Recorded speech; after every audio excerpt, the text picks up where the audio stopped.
পরাজিত করেছি।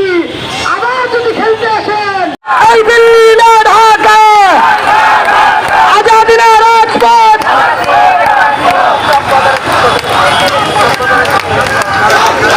তাহলে কিন্তু দিল্লিকে আমরা বাংলাদেশ করে দেব। বাংলাদেশের হাত থেকে কেউ রেহাই পাবে না।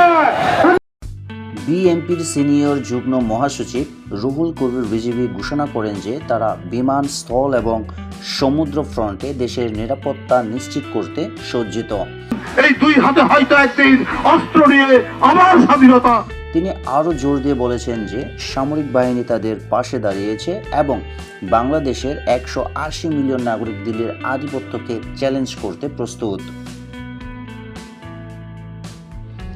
রবিবার নয়াপল্টনে যুবদল, স্বেচ্ছাসেবক দল এবং ছাত্রদল আয়োজিত ভারতীয় দূতাবাসের মিছিলে অংশগ্রহণ করে রিজভী এই মন্তব্য করেন।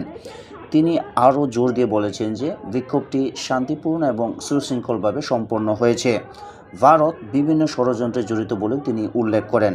ভুটান ও নেপালের সাথে জোটের অভাব এবং বাংলাদেশের সাথে জড়িত বর্তমান ষড়যন্ত্রের কারণে ভারতের অস্বস্তি লক্ষ্য করে তিনি শান্তির পক্ষে কথা বলেন। তিনি ভারতের ভিসা ইস্যু বন্ধ করার প্রভাবের কথা উল্লেখ করেছেন। তিনি বলেছেন যে এই পদক্ষেপটি বাংলাদেশের জন্যই ভালো হয়েছে, কারণ এটি মুদ্রা চোরাচালান রোধ করবে। সমাবেশে যুবদলের সভাপতি আব্দুল মুনায়েম মুন্না, সাধারণ সম্পাদক মোহাম্মদ নুরুল ইসলাম নয়ন সহ বিভিন্ন নেতা এবং স্বেচ্ছাসেবক দল ও জাতীয়তাবাদী ছাত্রদলের নেতারা অংশগ্রহণ করেন।